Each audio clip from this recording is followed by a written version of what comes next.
Picture this. Okay. It is September 2025, and you are standing in the heart of Kathmandu, Nepal. Right. But you can barely see the ancient temples or, the intricate woodwork of Durbar Square because of this thick, acrid smoke from tear gas. Yeah, it was a scene that, honestly, it completely shattered the conventional understanding of South Asian stability. It really did. Total visceral chaos. And the streets aren't flooded with traditional political cadres holding party banners. We are looking at massive, highly coordinated crowds of Gen Z protesters. Teenagers, basically. Yeah, teenagers, university students, 20-somethings, they are overwhelming the riot police. They are storming public buildings, parts of the central administrative complex. I mean, the very seat of the government are literally on fire. Which is just staggering to think about. And the Prime Minister, KP Sharma Oli, he is forced to resign in disgrace as the state completely loses control of its own capital. The army actually has to be deployed into the streets just to prevent total state collapse. And that forces us to ask a really profound question, all right? How did a nation that survived a 240-year-old absolute monarchy and survived a brutal 10-year civil war and catastrophic earthquakes, how did it suddenly find its government toppled by a youth uprising sparked by a smartphone app? Exactly. And that paradox is the core mission of our deep dive today. We are unpacking the geopolitical powder keg of Nepal. Because it really is a powder keg. It is. We are going to explore how a relatively small, landlocked Himalayan nation became ground zero for, well, basically the most intense, high-stakes strategic tug-of-war on the planet. A shadow conflict. Yeah, shadow conflict between India and China that ultimately collided with a digital age youth revolution. You know, we constantly obsess over the great power competitions in the Indo-Pacific. We look at maritime security frameworks, semiconductor supply chains, the posturing in the South China Sea. Right, the big flashy stuff. Exactly.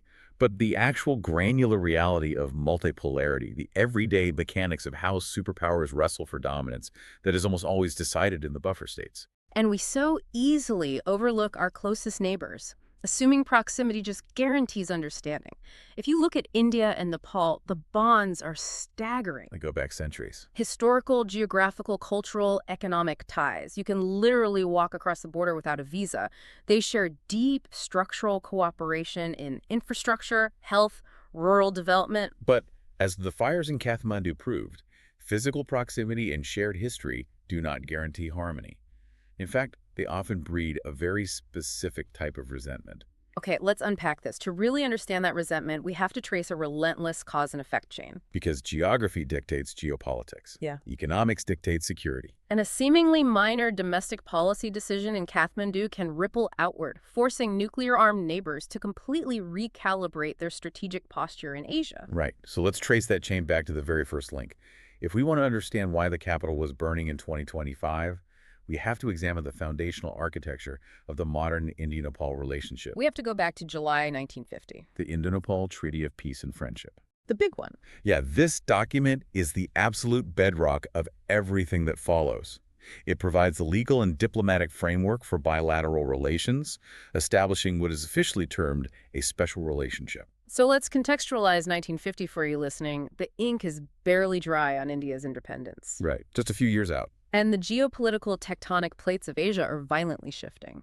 Over in Beijing, the newly victorious communist government is asserting its presence and moving into Tibet. India looks up at its northern Himalayan frontier and realizes it is incredibly vulnerable. New Delhi needed a security buffer, and they needed it immediately.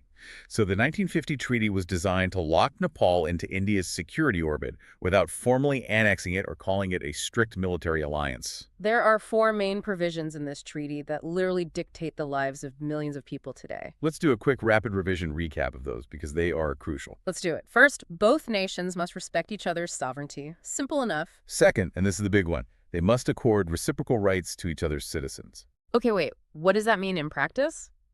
It means an Indian living or working in Nepal has the exact same economic and property rights as a Nepali citizen and vice versa. Got it. Third, neither country can allow activities on their soil that are inimical to the other's national security. And fourth, they have to share information on any friction with a neighboring country that might threaten this special relationship. So that fourth point essentially gave India a veto over Nepal's foreign policy, especially regarding China. Yeah, it was a mutual security pact born completely out of mid-century Cold War anxieties. But wait, I have to push back on that second The provision. reciprocal rights. Yeah. If the treaty grants equal reciprocal rights to citizens of both countries, that sounds incredibly fair on paper. I mean, it sounds like the European Union's freedom of movement. It does. So why is a massive section of the Nepalese political class today demanding a complete review of this treaty, claiming it's an oppressive, unfair document? What's fascinating here is how the concept of equality completely changes when you factor in the scale of the nations involved. Scale.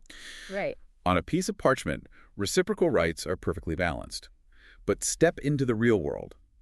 India is a demographic and economic titan with over 1 billion people. And Nepal is a landlocked nation of roughly 30 million. Exactly. It is the difference between sharing a driveway with a neighbor who has one sedan versus sharing a driveway with a multinational commercial trucking company. Oh, wow. That is a great analogy. The rules governing the driveway might technically be the same for both of you, but the impact of those rules is wildly asymmetrical. The trucking company will inevitably dominate the space just by existing. So for a modern democratic Nepal striving for strategic autonomy, those quote-unquote equal provisions feel like a looming demographic and economic threat. Precisely. If even a tiny fraction of India's population decided to exercise their reciprocal rights and move across the open border, they could completely overwhelm Nepal's economy, culture, and electoral demographics. What New Delhi viewed as a mutually beneficial security blanket in 1950, Kathmandu increasingly views as a big brother straitjacket today. And that structural asymmetry breeds a deep, localized resentment. Which brings us to the complexities of resource sharing. Right, because nothing amplifies geopolitical resentment quite like the fight over water. Let's fast forward from 1950 to 1996, the signing of the Mahakali River Accord. Water diplomacy is arguably the most volatile issue in South Asia. It always is. Always. The Mahakali Accord was a massive, multi-billion-dollar infrastructure play centered on the Mahakali Basin, which forms part of the border between the two countries. The blueprint was incredibly ambitious. It called for a 2,000-megawatt hydroelectric project in Nepal. It included the development of the Tanakpur and Sharda barrages. And the construction of 22 new bridges in the Kolhapur-Mahakali area. 22 bridges. That is a massive regional overhaul. The overarching objective was low-cost power generation and flood control, which, both economies desperately required to fuel industrial growth. But the diplomatic language negotiated behind closed doors reveals the deep psychological scars of the 1950 treaty. Yeah, there is a very specific caveat Nepal insisted on during the 1996 negotiations. Nepal demanded that it must benefit from the Tanakpur project as a matter of absolute right, and not as a quid pro quo for contributing land or water access. And that is crucial. But, I mean, I understand wanting a good deal, but why draw such a rigid semantic line in the sand over the word right? Because language in international relations is never just semantic, it is structural. Nepal was aggressively signaling its sovereignty over its natural resources. They were pushing back against the trucking company in the driveway. Exactly.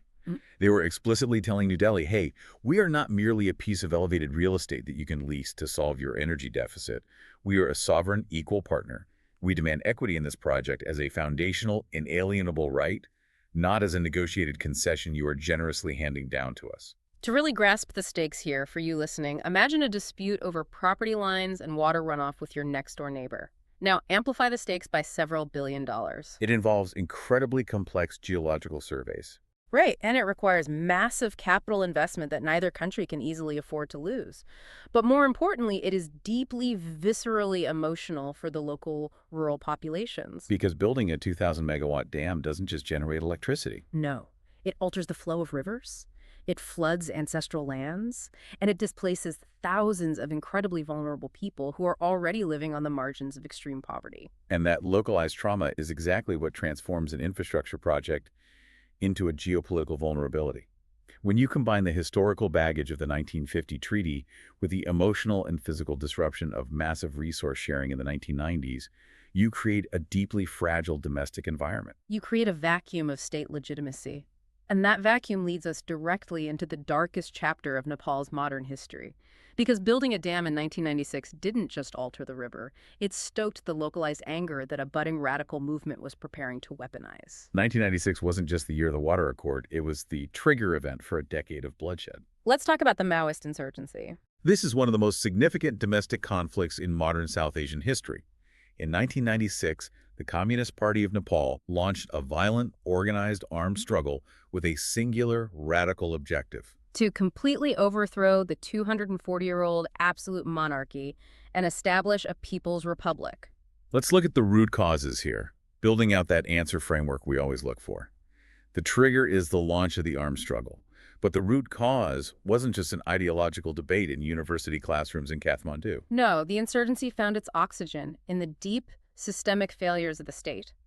We are talking about crippling rural poverty, widespread caste-based discrimination, massive unemployment. The movement spread like a wildfire, precisely in those remote, western rural areas where the central government simply did not exist in any meaningful, supportive way. When the state fails to provide basic economic security or justice, non-state actors will always step in to fill that void. Always.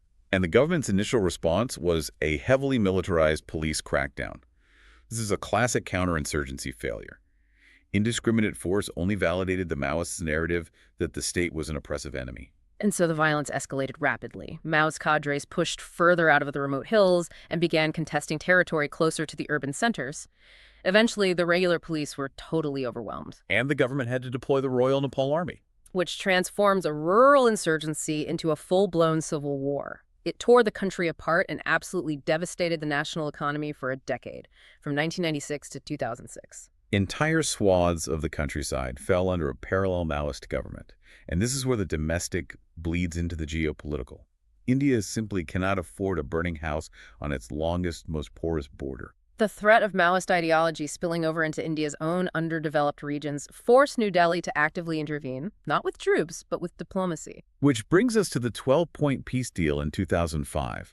This was heavily facilitated by Indian intelligence and diplomatic interlocutors.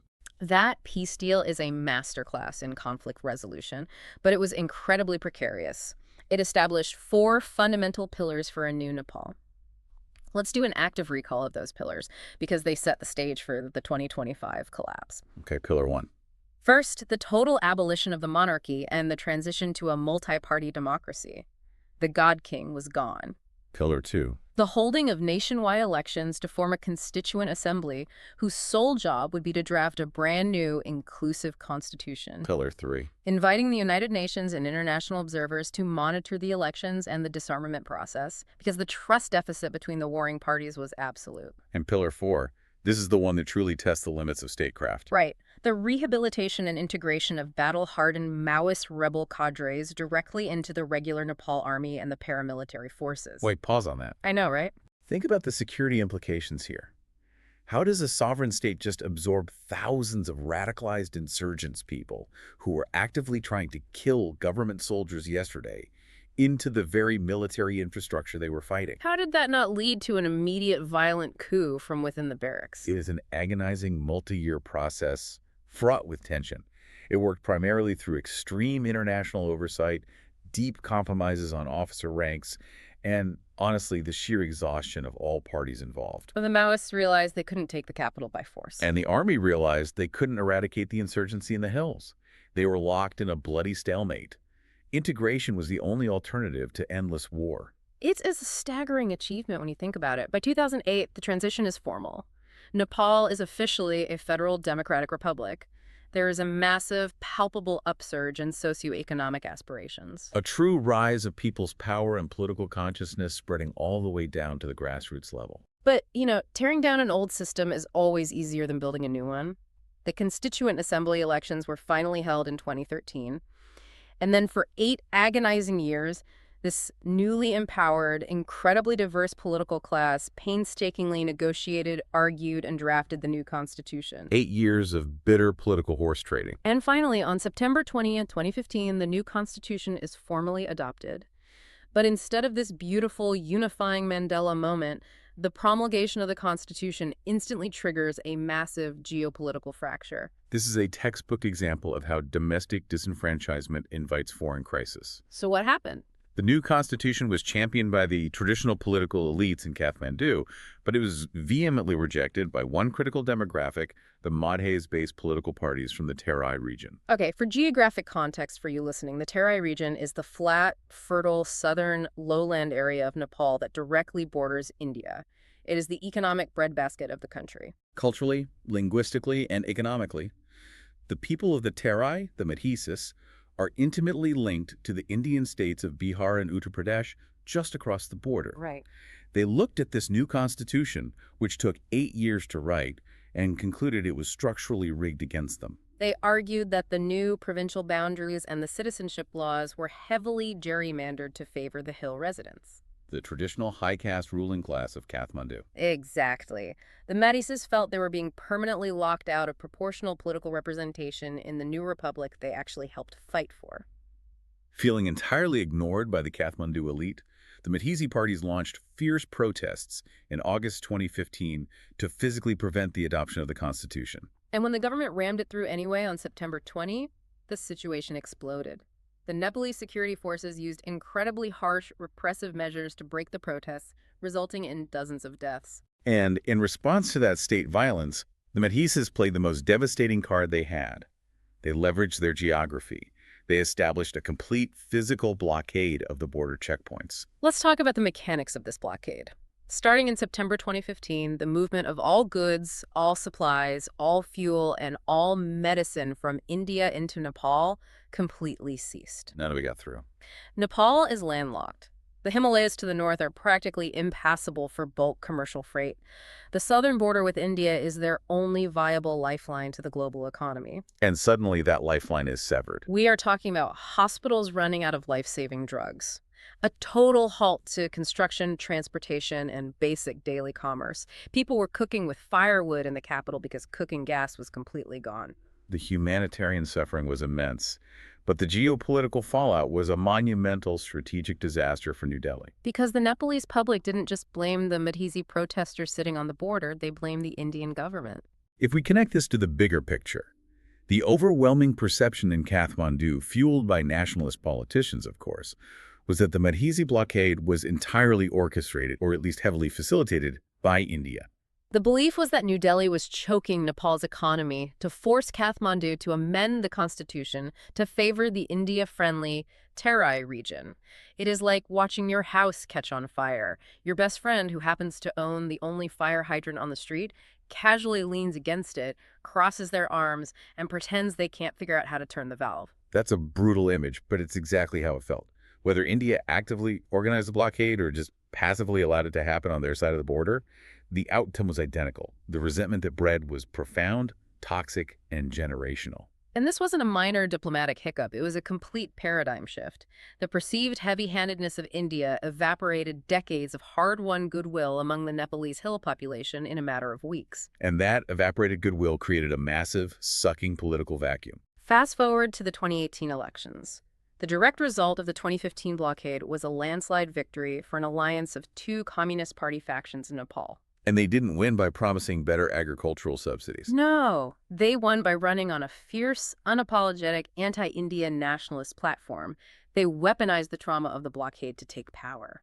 And geopolitics, much like nature, abhors a vacuum. When India's influence rapidly receded due to the blockade resentment, another superpower was patiently waiting in the wings. Ready to fundamentally alter the strategic map of South Asia. Enter the dragon. While India was dealing with the fallout of the blockade, Beijing saw a geopolitical opening it had been waiting decades for. With India's reputation severely damaged, Nepal began looking north. China stepped in and offered an incredibly seductive new vision. They promised to transform Nepal from a vulnerable, India-dependent, landlocked country into a dynamic, independent, land-linked country. This is where we see the deployment of modern geoeconomics. China didn't send troops, they sent engineers and bankers. Right. They utilized the Belt and Road Initiative, the BRI, to propose a staggering infrastructure framework, the trans-Himalayan multidimensional connectivity network. Which is a phenomenal piece of branding, honestly. The trans-Himalayan multidimensional connectivity network. But let's strip away the diplomatic jargon. What does this actually mean on the ground? The crown jewel of this initiative was codified in a June 2018 Memorandum of Understanding. a trans-Himalayan railway connecting China and Nepal. We cannot overstate the engineering audacity of this proposal. They are talking about driving a high-speed commercial railway directly through the Himalayas. The highest, most tectonically unstable mountain range on the planet. Just look at the timeline required to even figure out if it's possible. Let's run through it.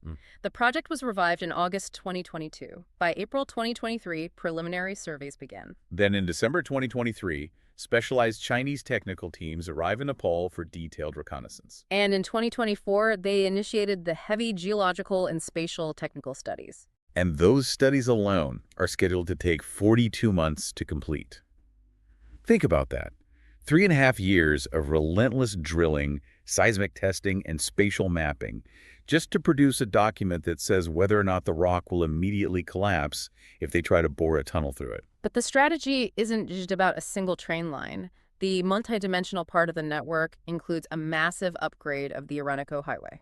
This was a crucial trade route that was severely damaged and closed down following the devastating Nepal earthquake. China committed to rebuilding it, specifically the section ending at the border of Kodari village and the Chinese crossing of Zhangmu. They are building tunnel roads to bypass impassable peaks and completely restoring dormant border ports. But the most brilliant strategic move is the internal restructuring.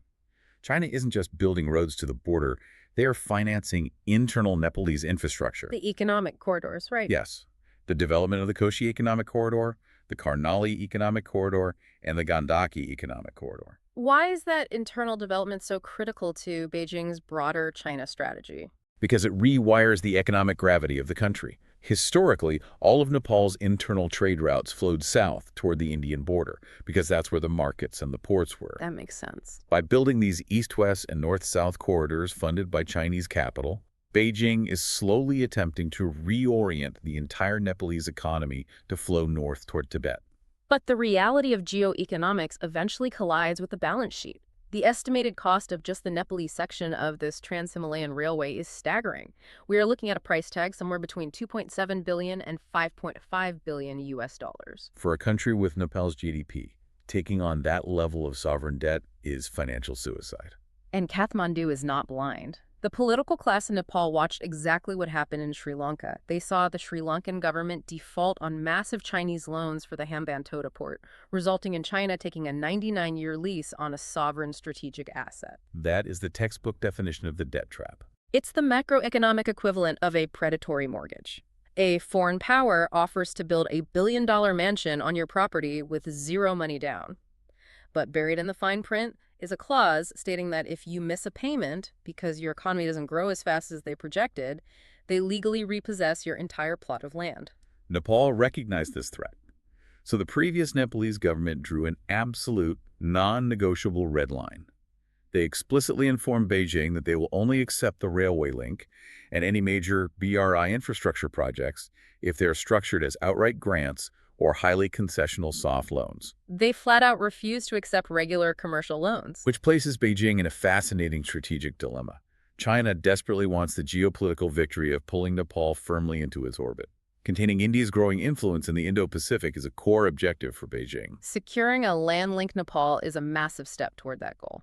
But they are hesitating to write the check. Why would an economic superpower like China balk at a few $billion if it secures a vital strategic buffer state?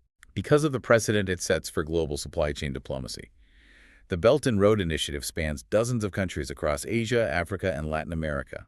If China caves to Nepal's demands and builds a $5 billion railway for free as a grant, the leaders of every other BRI participant country will immediately point to Kathmandu and demand the exact same terms. It would completely unravel China's global debt-leveraged lending model. It is the ultimate tension of statecraft. The strategic desire to project power is brutally constrained by the economic reality of maintaining a profitable global empire. Here's where it gets really interesting. While China is bogged down conducting 42-month geological surveys and agonizing over the precedent of grants, India did not just sit back and mourn the loss of its influence. No, they didn't. New Delhi recognized the existential threat to its neighborhood-first policy and violently pivoted its strategy. If China was offering grand, futuristic visions of trans-Himalayan railways, India decided to leverage its immediate geographic advantages to build unbreakable, physical, economic umbilical cords. India shifted its focus from political maneuvering, which, as we saw, backfired spectacularly during the 2015 blockade, to hard, undeniable infrastructure integration. Let's look at how India secures its energy supply chains. This isn't a new concept. The Indo-Nepal Economic Cooperation Agreement was originally signed way back in 1974, and they renew it every 5 years. But look at the sheer volume of the modern oil supply agreement between the Indian Oil Corporation, IOCL, and the Nepal Oil Company, NOC. It was renewed till 2022. India essentially guarantees Nepal's energy security, supplying roughly 1.3 million tons of fuel annually, with commitments to double that volume. But providing the fuel isn't the strategic masterstroke. It is how they deliver it. Historically, moving millions of tons of highly flammable fuel meant putting it on a massive fleet of trucks and driving it across a congested border. Which, as we learned in 2015, is incredibly inefficient and dangerously vulnerable to blockades. A few hundred protesters on a highway can stop an entire nation's energy supply. So India eliminated the highway. They financed and constructed the Motihari-Amlekganj petroleum pipeline. And recently, India agreed to extend that pipeline even deeper into Nepalese territory, all the way to Chitwan. Explain the geopolitical power of a pipeline versus a truck route for us. A pipeline is a fixed subterranean asset. It ensures a continuous, high-volume, uninterrupted supply of energy that is entirely insulated from surface-level political protests or border strikes. That is massive for energy security. But more profoundly, it physically and permanently binds the two economies together. You can easily reroute a truck. You can unlay a pipeline. It creates structural, mutual dependence. But India isn't just relying on subterranean oil. If China is promising to pierce the Himalayas with a train from the north, India is driving a massive broad-gauge rail network up from the south. This is the Kathmandu rail link. Right. This is a direct, tangible countermove on the regional chessboard. It is designed to render the Chinese railway economically irrelevant before it's even built. The technical specs matter here for the supply chain impact. It's planned to be a 136-kilometer to 198-kilometer long broad-gauge rail line connecting Kathmandu directly with the sprawling Indian railway network. A detailed project report, or DPR, and the final location survey were completed and presented to Nepal for review in June 2024. The logistics of this are critical to understanding regional trade linkages. Currently, if a shipment of electronics or machinery originating overseas is destined for Kathmandu, it arrives at an Indian port, travels by rail to the Burgunj Inland Container Depot near the border, and then it hits a massive bottleneck. The break-of-days problem. Exactly. The cargo has to be offloaded from the trains, transferred onto fleets of heavy trucks, and hauled over winding, dangerous mountain roads to Kathmandu. It is slow, it's incredibly expensive, and it limits the volume of trade. The Kathmandu Railway bypasses that road transfer entirely. Freight can move directly from global ports through India, straight into the heart of Kathmandu without ever being loaded onto a truck. The objective is to enhance connectivity and economic integration so deeply and so efficiently that Kathmandu simply cannot afford to sever ties with New Delhi, regardless of which political party is in power. Though, it's worth noting, this is not a quick fix. Construction is estimated to take at least 5 years, and that clock only starts after the agonizing process of land clearance on the Nepal side is finalized. And, echoing the Chinese dilemma, there are serious concerns within the Nepalese government about the high costs detailed in that 2024 report. Which is precisely why India doesn't just rely on bilateral infrastructure projects. When a one-on-one relationship gets bogged down in cost disputes or nationalist rhetoric, India utilizes multilateral regional forums to bypass the deadlock. This is where we run into the alphabet soup of international relations. Both nations are part of BBN, which is Bangladesh, Bhutan, India, and Nepal. They share BIMSTEC, the Bay of Bengal Initiative for Multisectoral Technical and Economic Cooperation. They are both in the Non-Aligned Movement, NAM, and SARC. Rather than just listing acronyms, let's look at how a forum like BIMSTEC actually functions as a tool of statecraft. Yeah, please explain how these forums aren't just empty talking shops. BIMSTEC connects South Asia with Southeast Asia. If bilateral talks between New Delhi and Kathmandu freeze up because of a border dispute, India doesn't have to stop economic integration. They can use the BIMSTEC framework to negotiate regional transit agreements, energy grids, and digital infrastructure that Nepal is a part of. So it dilutes Nepal's ability to hold up the process. It essentially dilutes Nepal's ability to leverage bilateral deadlocks, because the regional integration moves forward with or without their immediate bilateral consent. It embeds Nepal within a broader Indo-Pacific architecture that India heavily influences. Okay, so we've deeply unpacked the water rights, the pipeline engineering, the broad gauge railways, and the multilateral trade strategies. We see how the economies are bound together. But economic ties are only half the equation. The security architectures of India and Nepal have been physically intertwined for literally centuries. And this brings us to a massive flashpoint. Because a recent domestic policy decision made in New Delhi caused a severe diplomatic rift regarding their armed forces. To understand why a military reform caused a crisis, you have to understand the foundational concept of a buffer state. Nepal is the quintessential buffer state. It is a relatively small nation sandwiched directly between two nuclear-armed superpowers with a history of border wars, India and China. Yes, and because of that geography, any domestic turmoil inside Nepal immediately alters the security outlook for both New Delhi and Beijing. For India, the primary terrifying vulnerability is the nature of their shared border. Remember that 1950 treaty we discussed? It guarantees that citizens can move freely across that border. There are no militarized fences or severe visa checks. But an open door swings both ways. The intelligence briefings we are analyzing point out that this massive, undocumented, floating population moving between India, Nepal, and Bhutan presents a chronic security nightmare. It is fertile ground for smuggling, human trafficking, and most critically, exploitation by foreign intelligence agencies. The briefings specifically highlight Pakistan's Inter-Services Intelligence, the ISI. Correct. New Delhi views an unstable or hostile Nepal as the perfect staging ground for the ISI, as well as various terrorist organizations and armed separatist elements operating in India's restive northeast. They can plan, fund, and launch subversive activities against India from Nepali soil and simply melt back across the porous border. Which requires India to maintain a massive, permanent intelligence and security vigil along that frontier. To manage this shared security burden, the defense ties between the two nations are historically incredibly deep.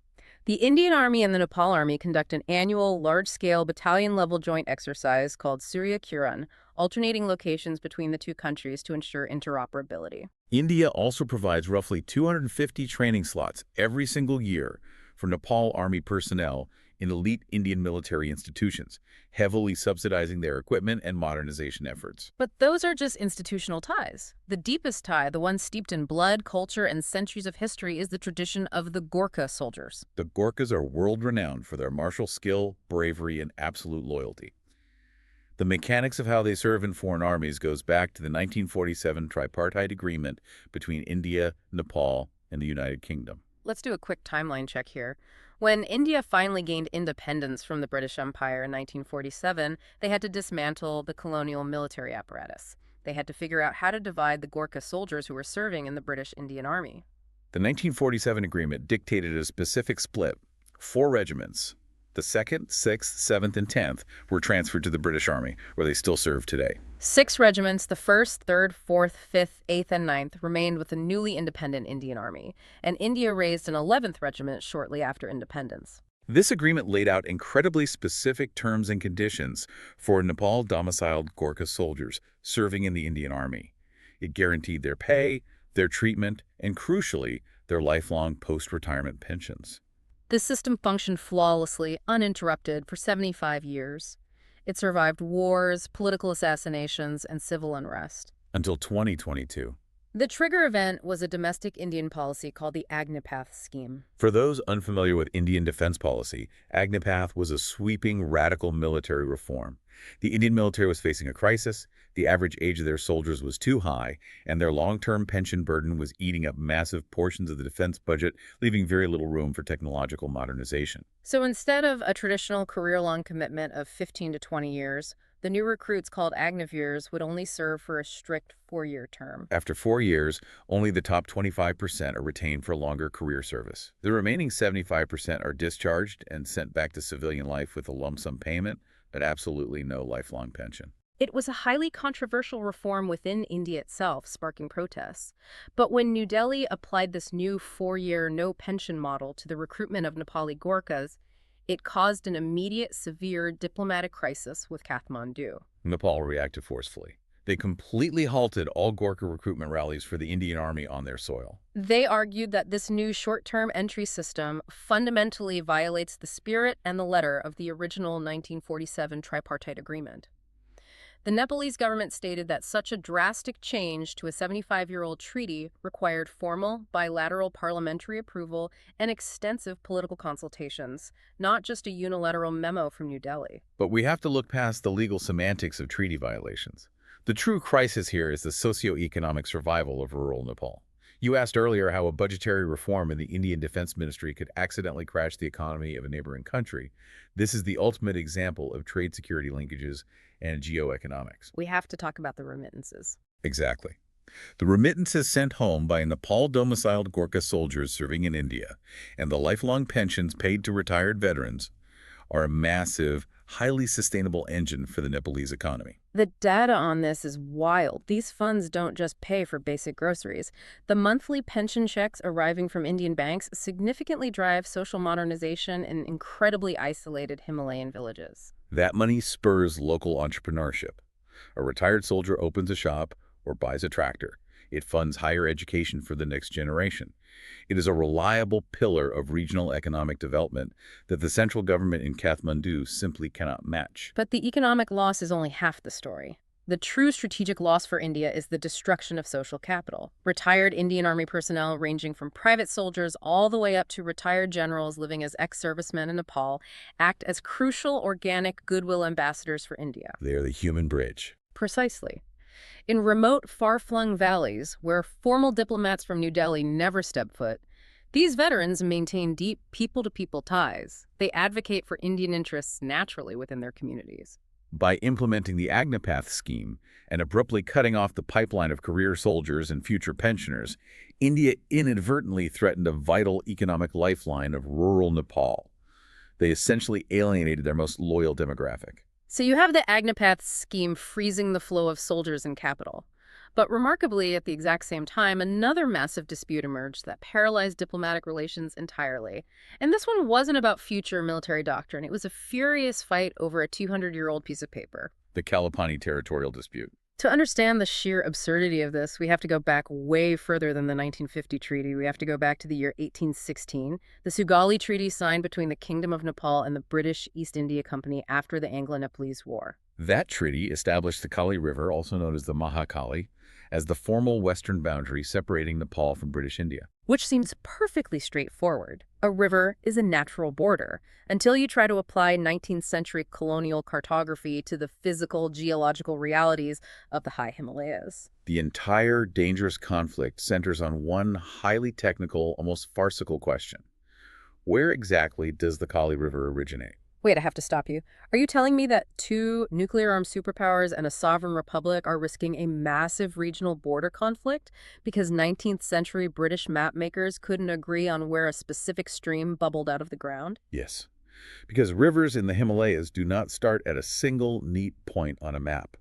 They are formed by a complex network of various shifting streams, glaciers, and springs. The different perceptions between New Delhi and Kathmandu on which specific tiny tributary constitutes the true legal origin of the Kali River creates a disputed triangle of territory known as Kalapani. And obviously, this isn't just about rocks and snow. Yeah. This specific triangle of territory has immense strategic value. Kalapani provides direct, elevated access to the Lupalek Pass, which sits right on the Indo-Tibet border, only about 17 kilometers away. And in the context of India's broader strategic anxiety regarding China, controlling the high ground at that pass is absolutely non-negotiable. Currently, Kalapani is administered as part of the Pithoragarh district of the Indian state of Uttarakhand. In fact, India's Indo-Tibetan Border Police, the ITBP, have physically manned outposts there continuously since the 1962 Sino-Indian War. It is a hardened military reality. But Nepal officially claims the territory as part of their Darchula district. And this is where cartography ceases to be geography and becomes a weapon of domestic politics. This dispute perfectly illustrates how domestic politicians exploit geographical ambiguities for electoral survival. During periods of high stress in Indo-Nepal relations, like the aftermath of the 2015 blockade, this 200-year-old map dispute is dragged out of the archives. It isn't handled as a quiet diplomatic disagreement. It is used as a megaphone to blast nationalism to the masses. The intelligence assessments are incredibly clear on the mechanics of this. They note that the China-leaning communist parties in Nepal actively, cynically exploited the Kalapani dispute. They printed new national maps. They framed India's presence as a blatant, ongoing violation of Nepal's sovereignty to whip up a frenzy of anti-India sentiment among young voters. It is a highly effective, deeply irresponsible political tool. And the tragic consequence is that it severely constrains the space for rational statecraft. When a highly technical boundary dispute becomes the ultimate litmus test for domestic patriotism, no politician can afford to compromise. If a Nepalese prime minister tries to negotiate, they are branded a traitor who is giving away sovereign land. So how does a regional power solve a problem that is politically toxic to touch? What's the strategy? The strategic recommendation is that this issue must be handled with extreme back-channel sensitivity. The intelligence framework points to the India-Bangladesh land boundary resolution as the gold standard model. You settle it quietly, technically, bilaterally, and behind closed doors, offering equal land swaps where necessary, rather than letting it fester in the fiery public sphere of election campaigns. Because when these structural issues are left to fester indefinitely, the crippling economic anxieties of the debt trap, the geopolitical manipulation by superpowers, the visceral perception of compromised sovereignty, the destruction of the Gorkha remittance economy, and massive youth unemployment, they don't just fade away, they compound. And they eventually reach a catastrophic flashpoint. Which brings us back to where we started this entire journey. The climax of this 75-year timeline, September 2025. The total collapse of the state. Let's trace the exact sequence of how the dominoes fell just a few months ago. In September 2025, the Nepal government, facing mounting criticism and economic stagnation, made a fateful, deeply arrogant decision. They announced the sudden suspension and outright ban of roughly 24 major social media platforms. The official administrative reason given was regulatory non-compliance and tax evasion. But the population saw it for what it was, an attempt to silence dissent. And the reaction was instantaneous. It completely bypassed all the traditional political structures, the unions, and the legacy parties. The ban touched off massive, furious youth mobilization. They organized online using VPNs and encrypted networks, and then they physically poured into the streets. We are talking about Gen Z protesters converging on Kathmandu by the tens of thousands. And as we described in the opening, this was not a peaceful sit-in demonstration. They were enraged, they stormed public buildings, they set parts of the central administrative complex on fire. It was a rapid, vertical escalation of violence. And we have to analyze the deep structural root causes here. The social media ban was merely the trigger. It was the spark hitting a mountain of dry, geopolitical tinder. For a huge demographic of young Nepalese, that digital ban symbolized a total breakdown of state accountability. Social platforms were their only remaining organizing tool, their only voice outside the deeply corrupt, entrenched party systems that had failed them for decades. The underlying systemic failures had reached a critical mass. You have widespread, visceral frustration with what is accurately perceived as the elite capture of politics. The same half-dozen aging politicians trading the prime minister's seat back and forth in Kathmandu while the rest of the country stagnates. You have chronic, crippling youth unemployment. Economic opportunity is virtually non-existent, a reality heavily exacerbated by the sudden halt in Gorkha recruitment, which shut down one of the few reliable paths out of poverty. You have the constant, exhausting government instability that has plagued the country ever since the monarchy ended. And underlying all of this economic and political failure is a deep anger at the perceived erosion of basic civil liberties by an increasingly authoritarian state apparatus. All these complex geopolitical failures over decades produced a highly volatile, deeply cynical youth cohort, and they were perfectly willing and technologically able to use decentralized digital tools to mobilize a revolution. And the state's response only accelerated its own demise. The government panicked. They deployed heavily militarized police forces, they used tear gas, rubber bullets, and eventually lethal force against their own youth. There were confirmed casualties. And that state violence transformed a localized protest over a smartphone app into a full-scale mass uprising. It delegitimized the ruling party faster than any conventional political or military opposition ever could. The chaos resulted in the immediate, forced resignation of Prime Minister K.P. Sharma Oli. The state simply evaporated. The regular army had to move out of their barracks and into the streets, not just to provide physical security for government buildings, but to actively negotiate a ceasefire with decentralized, leaderless protest organizers. Ultimately, after days of intense, closed-door talks between the protest leaders, senior civil military figures, and terrified political actors, an emergency interim setup was agreed upon. A high-profile, nonpartisan figure, former Chief Justice Sushila Karki, was endorsed as the interim prime minister, with a strict mandate to restore order and hold fresh, transparent elections within a defined period. So we have to look at the regional fallout. How did the two neighboring giants, India and China, react when a sudden, violent power vacuum opens up in their most vital buffer state? Looking at India's response, the public diplomatic posture was incredibly cautious. They issued bland statements urging calm. They called for the protection of Indian citizens and commercial interests in Nepal. They issued strict travel advisories. But quietly, behind the scenes, the Indian security apparatus was in a state of high anxiety. New Delhi's primary concerns were immediate and pragmatic. First, securing that massive, porous border to prevent a spillover of violence or a massive wave of economic refugees if the state completely collapsed.